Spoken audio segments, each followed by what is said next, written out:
बच्चों,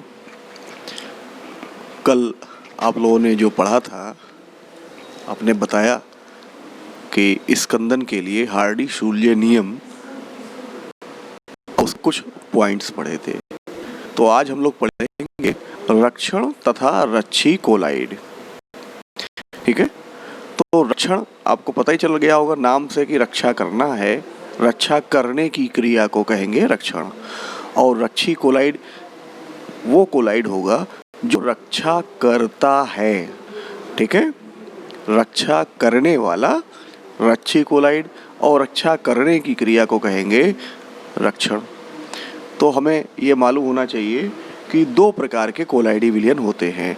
एक होते हैं द्रव विरोधी, बेटा यहाँ पर धर्म विरोधी लिखा है ना, उसको द्रव समझना। ठीक है, तो द्रव विरोधी कोलाइडी विलयन और द्रव स्नेही कोलाइडी विलयन। और यह भी मालूम है कि द्रव विरोधी कोलाइडी विलयन का स्कंदन विद्युत अपघट्ट की बहुत थोड़ी मात्रा डालने पर तुरंत हो जाता है, जबकि द्रव स्नेही कोलाइडी विलयनों का स्कंदन विद्युत अपघट्ट की बहुत अधिक मात्रा डालने पर भी तुरंत नहीं होता, बहुत समय लगता है। क्लियर हो गया?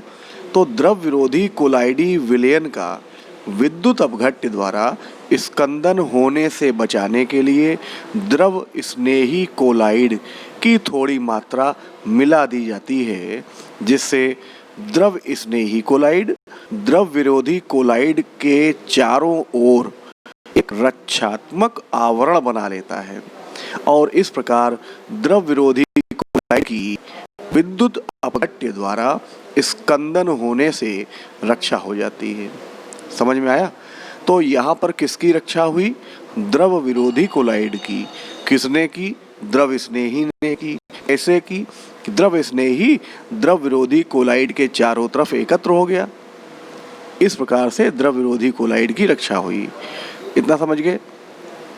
तो जिसने रक्षा की है, किसने की? द्रव स्नेही की। अतः द्रव स्नेही कोलाइड रक्षी कोलाइड है और द्रव विरोधी कोलाइड ये क्या है? रक्षित, क्योंकि इनकी रक्षा हो चुकी है, इसलिए कहेंगे रक्षित, यानी सुरक्षित हो गए। तो रक्षित कोलाइड है और इस पूरी प्रक्रिया को रक्षण कहते हैं। जैसे गोल्ड का कोलाइडी विलयन एक द्रव विरोधी कोलाइडी विलयन है। कैसा है? द्रव विरोधी कोलाइडी विलयन। और नमक का जो विलयन है ये विद्युत अपघट्ट का कार्य करता है। तो नमक के विलयन से, यानी नमक विद्युत अपघट्ट के द्वारा गोल्ड के कोलाइडी विलयन को स्कंदन से बचाने के लिए गोल्ड के कोलाइडी विलयन में हम जिलेटिन की थोड़ी मात्रा मिला देते हैं। यहाँ जिलेटिन गोल्ड के कोलाइडी कणों के चारों तरफ एकत्र हो जाता है और गोल्ड को स्कंदन से बचा लेता है। इस प्रकार से रक्षी कोलाइड कौन हुआ? जिलेटिन। किसकी रक्षा की? गोल्ड की। समझ में आ गया? तो किसी भी रक्षी कोलाइड अथवा द्रव स्नेही कोलाइड की रक्षण क्षमता को, किसी रक्षी कोलाइड या द्रव स्नेही कोलाइड की रक्षण क्षमता को स्वर्ण संख्या, गोल्ड नंबर से प्रकट किया जाता है।